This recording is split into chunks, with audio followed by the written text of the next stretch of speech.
Hello student, welcome to Atul education. तो friend, इस video के अंदर हम लोग अकाउंट के इंपॉर्टेंट क्वेश्चन देखने वाले हैं, एफए के इंपॉर्टेंट क्वेश्चन। ये वीडियो दोनों स्टूडेंट के लिए है जो एफ वाई बी कॉम और एफ वाई बैप कर रहे हैं, या एफ वाई बैप के स्टूडेंट है उनके लिए भी सेम है और एफ वाई बी कॉम के लिए भी सेम है। क्योंकि जो अकाउंट है सेम है तो उनके ऑब्जेक्टिव क्वेश्चन भी इंपॉर्टेंट जो है वो सेम है। तो आप लोग पूरे वीडियो को एक बार अच्छे से देख कर जाइए, जिससे एग्जाम में आपको अच्छे मार्क्स स्कोर कर सकते हो। बिकॉज ऑब्जेक्टिव आपके बहुत ज़्यादा मायने रखते हैं। यदि आप बीकॉम के स्टूडेंट हो तो आपको 20 मार्क का ऑब्जेक्टिव आएगा, इवन आप बैप के स्टूडेंट हो तो 15 मार्क्स का आएगा। इसके लिए आपको ऑब्जेक्टिव को प्रॉपर प्रिपेयर करके जाना है। तो एक बार पूरे वीडियो को अच्छे से देख लो, आपको समझ जाएगा। बिकॉज मैं पूरे एक्सप्लेनेशन के साथ आपको बताने वाला हूँ। तो चलो फ्रेंड, हम लोग स्टार्ट करते हैं। यदि आप लोगों ने चैनल को सब्सक्राइब नहीं किया तो चैनल को सब्सक्राइब कर लेना, जिससे आप लोग को और भी अपडेट मिलते रहे। सबसे फर्स्ट ऑब्जेक्टिव हम लोग देखते हैं क्या दिया है। यहाँ पे लिखा है अकाउंटिंग स्टैंडर्ड 2 डील विथ, बोलता है अकाउंटिंग स्टैंडर्ड 2 जो है वो किससे डील करता है। डिस्क्लोजर ऑफ अकाउंटिंग पॉलिसी है, या रिवेन्यू रिकॉग्नाइजेशन, या इन्वेंट्री वैल्यूएशन। तो इसका राइट ऑप्शन क्या है, AS2 है, वो इन्वेंट्री वैल्यूएशन से डील करता है। फ्रेंड, यदि PDF चाहिए तो मैं इसके लिए आपको टेलीग्राम का लिंक दे दूंगा, आप लोग उधर से जाके डाउनलोड कर सकते हो। आप लोग मुझे कमेंट कर देना, आप लोग को PDF चाहिए तो मैं लिंक दे दूंगा, आप लोग टेलीग्राम चैनल ज्वाइन कर लेना, जहाँ से आपको PDF मिल जाएगा। सेकेंड क्वेश्चन है, the initial amount payable at the time of signing agreement in hire purchase transaction. बोलता है जो हायर परचेज ट्रांजेक्शन रहता है, जो शुरू शुरू में हम लोग ने अमाउंट पेमेंट करते हैं, स्टार्टिंग जब हम लोग कॉन्ट्रैक्ट साइन करते हैं तो उसे हम लोग क्या बोलते हैं, आपको पता है, उसे हम लोग डाउन पेमेंट बोलते हैं। लिखा मैन्युफैक्चरिंग अकाउंट से प्रिपेयर टू फाइंड आउट। बोलता है मैन्युफैक्चरिंग अकाउंट हम लोग क्यों बनाते हैं, क्या फाइंड आउट करना रहता है, gross profit. Manufacturing gross profit आता है क्या, या कॉस्ट ऑफ प्रोडक्शन, या नेट प्रॉफिट। तो हम लोग मैन्युफैक्चरिंग इसलिए बनाते हैं क्योंकि कॉस्ट ऑफ प्रोडक्शन को फाइंड आउट करना रहता है।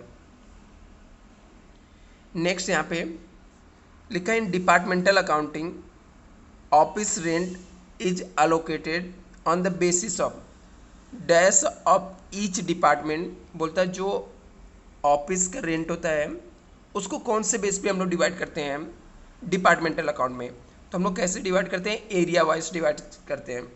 तो एरिया जो ऑक्यूपाइड कर किए रहेंगे उस एरिया के हिसाब से हम लोग क्या करते हैं, डिवाइड करते हैं। नेक्स्ट यहाँ पे देखते हैं, लिखा in dash methods of stock valuation item are receive first are issue first so that the latest purchase item are left in the stock. बोलता है वो कौन सा मेथड है जिसमें जो आइटम पहले आया रहेगा उसको हम लोग पहले इशू करते हैं, जो बचा हुआ रहेगा उसको हम लोग बाद में इशू करते हैं।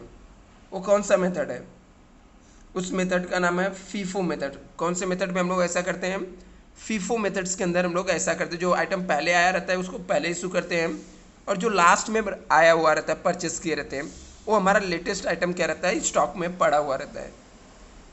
लिखा wages paid for installation new machine is dash. बोलता है हम लोग ने वेजेस पेमेंट किया न्यू मशीन को परचेस करने के लिए, दैट इज वो कौन सा एक्सपेंडिचर है। तो आपको पता है उसे हम लोग क्या बोलते हैं, कैपिटल एक्सपेंडिचर। यदि हम लोग ने वेजेस पेमेंट किया है, वेजेस पेड किया न्यू मशीन को परचेस करते समय, तो ऐसे में जो एक्सपेंडिचर रहता है उसे हम लोग कैपिटल एक्सपेंडिचर बोलते हैं, कैपिटल एक्सपेंडिचर। नेक्स्ट यहाँ पे देख सकते हैं हम लोग, लिखा है as per rule, as per the rules stock is to be valued at cost और net realisable value which is dash is. बोलता है as per rules of stock to be valued. बोलता है स्टॉक को हम लोग कौन से वैल्यू पे वैल्यूएशन करते हैं, तो हम लोग का क्या रहता है, जो इसका नेट रियलाइजेबल वैल्यू रहता है which ever is higher lower. बोलता है जो कॉस्ट वैल्यू रहता है और जो नेट रियलाइजेबल वैल्यू रहता है, दोनों में से कौन से वैल्यू पे हम लोग स्टॉक को वैल्यूएशन करते हैं। तो विच एवर हम लोग कौन सा वैल्यूएशन करते हैं, लोअर पे। दोनों में से जो लोअर रहेगा वो आपका क्या रहता है, स्टॉक की वैल्यू रहता है। लिखा for the book of manufacturing company books is dash. बोलते हैं हम लोग को फॉर द बुक्स ऑफ जो मैन्युफैक्चरिंग रहता है वो उसकी बुक्स में क्या रहता है, यहाँ पे रॉ मटेरियल होता है। For the book manufacturing company जो book is dash work in progress या फिनिश गुड्स। तो इसका राइट ऑप्शन क्या रहेगा, book manufacturing company book is the finish goods होता है, क्या होता है, finish goods.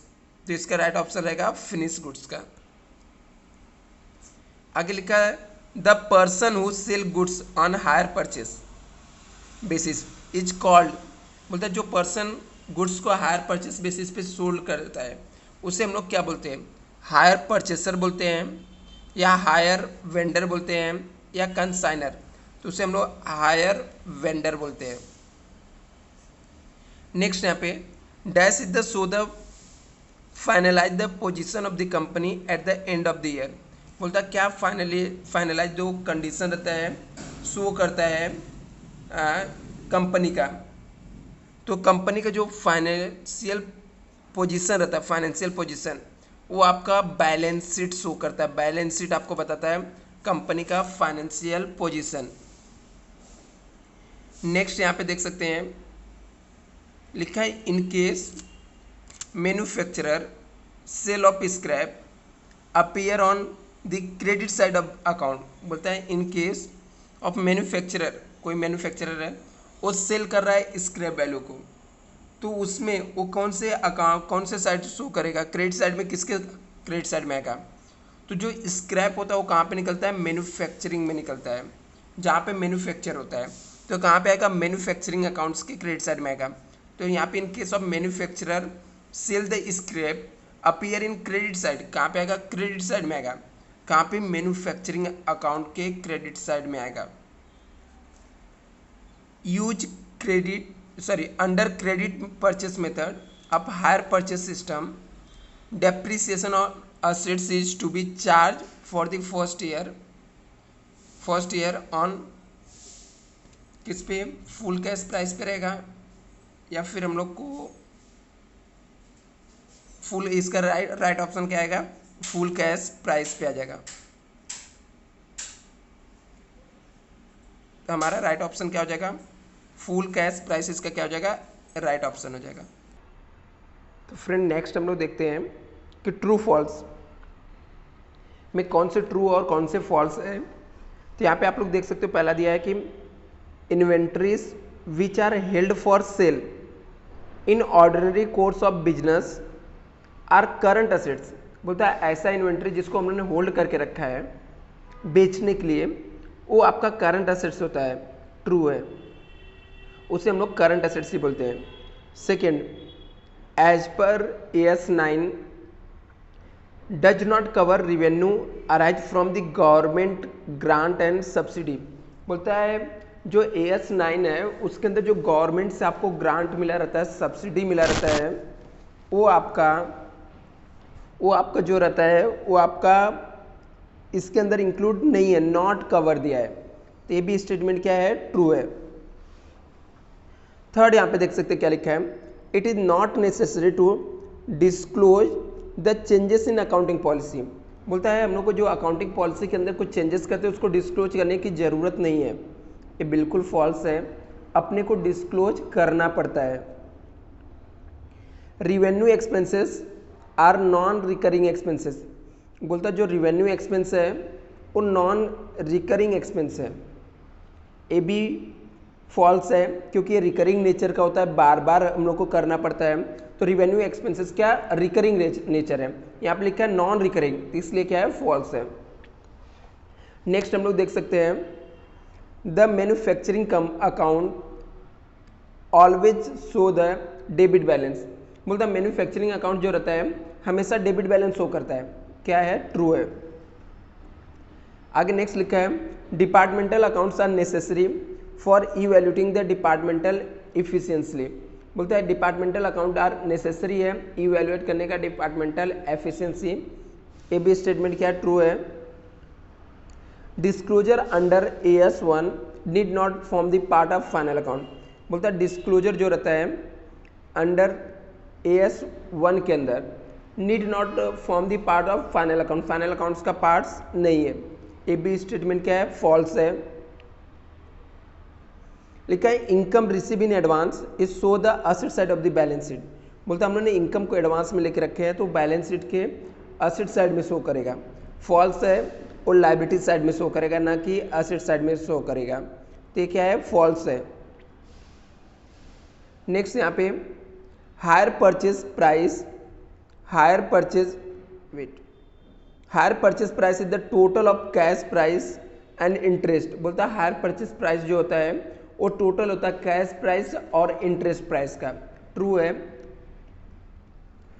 Full cash price method is also know the credit purchase method. बोलता जो फुल कैश मेथड है उसका दूसरा नाम जो है उससे हम लोग क्रेडिट परचेस मेथड बोलते हैं। ए स्टेटमेंट क्या है, ट्रू है। नेक्स्ट यहाँ पे amount paid on carriage inward is included in the cost of inventory. बोलता है carriage inward include cost of inventory. जो कैरेज इनवर्ड रहता है वो कॉस्ट ऑफ इन्वेंट्री के अंदर इंक्लूड होता है। ट्रू है। Under hire purchase system seller is the owner of goods until the payment of last payment. Last payment जब तक नहीं मिलेगा तब तक जो सेलर रहेगा वो इसका ओनर रहता है। यस, ट्रू है। ये क्या ट्रू है आपके। नेक्स्ट देखते हैं हम लोग फिलिंग द ब्लैंक्स। लिखा filling the blanks with the appropriate given option में आपको देना है। Accounting standard 2 AS2 deal with. बोलता है अकाउंटिंग स्टैंडर्ड 2 किससे रिलेटेड डील करता है। तो इसके बारे में मैंने आपको लास्ट वाले वीडियो में भी बताया था, तो आप लोग इसका मुझे आंसर दे सकते हो खुद ही, ठीक है। यदि आपको राइट आंसर पता तो मुझे कमेंट करके बताइए अभी कभी। तो AS2 किससे रिलेटेड डील करता है ये मैं आपको बताने वाला ही नहीं, आप लोग इसका कमेंट करके मुझे बताएंगे। अभी 2 देखते हैं। यहाँ पे total amount payable by the purchase in hire purchase transaction is called. बोलता टोटल अमाउंट जो हम लोग पेमेंट करते हैं हायर परचेस मेथड में, उस अमाउंट को हम लोग क्या बोलते हैं, हायर परचेस प्राइस बोलते हैं।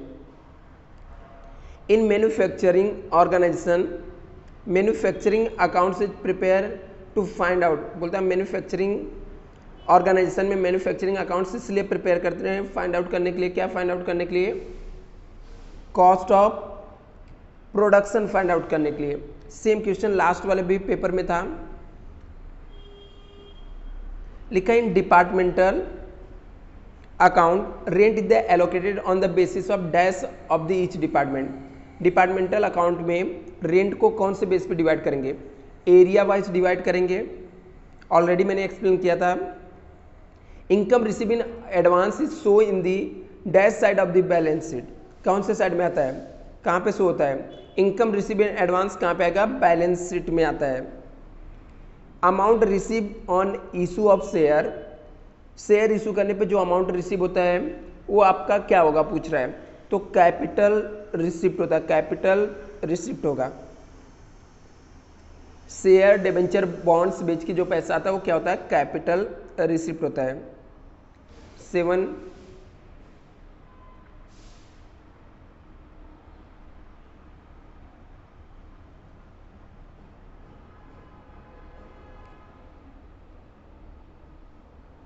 As per accounting standard 1, accounting policy used to prepare the final account should dash। बोलता है as per accounting standard 1 accounting policy use to prepare final account should be dash. तो यहाँ पे क्या दिया है, 8 का राइट ऑप्शन क्या है आपका, रॉ मटेरियल। क्या है इसका right option, raw material. Next यहाँ पे दिया है the person who receive the goods under hire purchase system is called. बोलता है जो पर्सन गुड्स रिसीव करता है हायर परचेज में, उस पर्सन को हम लोग क्या बोलते हैं हायर परचेस में, तो हायर परचेसर बोलते हैं। क्या बोलते हैं, हायर परचेसर बोलते हैं। In departmental account comprehensive insurance if the ratio is not given is taken to dash. 10th का राइट ऑप्शन रहेगा general profit and loss account में जाएगा। बोलता है यदि डिपार्टमेंटल अकाउंट में इंश्योरेंस का नहीं दिया रेशियो तो कौन से बेस पे डिवाइड करेंगे, तो हम लोग इसका एक अलग से सेपरेट अकाउंट बनाते हैं, general profit and loss account. 11 देख सकते हैं यहाँ पे क्या दिया है, in manufacturing organisation purchase of machinery spare will be appear in dash बोलता है हम लोग मैन्युफैक्चरिंग में यदि परचेस करते हैं, मशीनरी हो गया, स्पेयर हो गया, ये सब परचेस करेंगे तो कौन से साइड में आएगा? बैलेंस शीट में आएगा। कहाँ पर आएगा? इसका बैलेंस शीट के अंदर आता है। Interest receive under hire purchase system by the higher vendor is his, क्या होता है? बोलता है इंटरेस्ट जो रिसीव होता है हायर परचेस सिस्टम में, वेंडर मतलब जो सेलर रहता है उसको, उसके लिए एक्सपेंडिचर रहता है, इनकम रहता है, कैपिटल रिसिप्ट रहता है, क्या रहता है? तो उसके लिए इनकम होता है। जो इंटरेस्ट वो रिसीव करता है वो उसका क्या होता है? इनकम का पार्ट्स होता है। ट्रू फॉल्स देख सकते हैं यहाँ पे लिखा है AS1 deal with the disclosing of accounting policy. बोलता है AS1 जो है डील करता है with disclosure of accounting policy, true है। For the valuation of stock under FIFO method, cost of latest item compare with their net realisable value. बोलता है for the valuation of stock under FIFO method जो है, cost of latest item should be compare with their net realisable value. जो net realisable value रहेगा उससे compare होता है। A B statement क्या हो जाएगा आपका? ट्रू है, क्योंकि FIFO मेथड में लेटेस्ट आइटम पे हम लोग कंपेयर करते हैं। लिखा है as per AS9 revenue from interest is recognise only when the actual receipt. बोलता है जब हम लोग एक्चुअल रिसीव करेंगे तभी रिवेन्यू हम लोग कंसीडर करेंगे, इंटरेस्ट रिकॉग्नाइज AS9 के हिसाब से। फॉल्स है, क्योंकि अक्रूड रहे या रिसीव रहे दोनों टाइम पे हम लोग इसको कंसीडर कर सकते थे। क्या रहेगा? फॉल्स रहेगा, फॉल्स। फोर्थ लिखा है profit and loss accounts show in the financial position of the concern. बोलता है प्रॉफिट एंड लॉस जो रहता है वो शो करता है financial position of the concern. False है, क्योंकि बैलेंस शीट शो करता है, ना कि प्रॉफिट एंड लॉस शो करता है। तो ये क्या हो जाएगा? फॉल्स हो जाएगा। Expenditure that result is acquire for the payment of assets. बोलता है expenditure that result in acquire of permanent assets in capital expenditure. तो 5 का राइट ऑप्शन क्या रहेगा? ट्रू रहेगा। Loss by fire in a department charges to general profit and loss departmental account. बोलता है loss by fire हो गया, department is charge general profit and loss account में आएगा। जिसका राइट ऑप्शन क्या हो जाएगा? ट्रू है, क्योंकि हम लोग को इसको डिवाइड नहीं कर सकते थे। कहाँ पे आ जाएगा? General profit and loss accounts में ही आएगा। 7 under hire purchase system depreciation on assets is charge by vendor until the payment of last instalment. बोलता under hire purchase system depreciation on assets charges by the vendor until the payment of last instalment. Depreciation का और instalment से कोई relation नहीं है, तो ये statement सीधा सीधा क्या हो गया? फॉल्स हो गया। डाउन पेमेंट इंक्लूड इंटरेस्ट होता है, डाउन पेमेंट के अंदर इंटरेस्ट इंक्लूड होता है, फॉल्स है। डाउन पेमेंट के अंदर इंटरेस्ट इंक्लूड नहीं होता है, इंस्टॉलमेंट के अंदर इंटरेस्ट इंक्लूड होता है। डाउन पेमेंट के अंदर इंटरेस्ट इंक्लूड नहीं होता है, इंस्टॉलमेंट के अंदर इंक्लूड होता है। लिखा है foreign inward is allocated on the basis of purchase of the department. बोलता है freight inward is allocated. Freight मतलब कैरेज होता है, प्रोडक्ट को बाई करके लाने का cost. Allocated on the basis of purchase department, purchase के हिसाब से हम लोग एलोकेट करते हैं, ट्रू है, क्योंकि वो परचेस करने का एक्सपेंस होता है। नेक्स्ट लिखा है inventory is a current assets होता है, इन्वेंट्री करंट असेट्स है, ट्रू है। लिखा है if the buyer fail to pay the instalment seller has right to repose the assets sold under the hire purchase system. बोलता है बायर क्या हो जा रहा है? फेल हो जा रहा है पेमेंट करने में instalment. Seller has right to repose the assets sold under the hire purchase system. बोलता है हायर परचेस सिस्टम में वेंडर वो असेट्स को सोल्ड कर सकता है दूसरे किसी को, ट्रू है, ऐसा होता है। Under FIFO method stock include goods held for resale. बोलता है हम लोग को अंडर FIFO मेथड्स के अंदर स्टॉक के अंदर इंक्लूड रहता है जो गुड्स हम लोग रीसेल के लिए रखते हैं। ए बी स्टेटमेंट क्या है? ट्रू है। तो फ्रेंड अभी नेक्स्ट लेक्चर में हम लोग देखेंगे आगे के कुछ इंपॉर्टेंट ऑब्जेक्टिव क्वेश्चन। अभी फिलहाल हमने टोटल मिला के 50 क्वेश्चन हमने देखा। अभी नेक्स्ट वाले वीडियो में वापस से 50 देखेंगे, जो कि आपके एग्जाम के पॉइंट ऑफ व्यू से काफ़ी इंपॉर्टेंट रहेगा।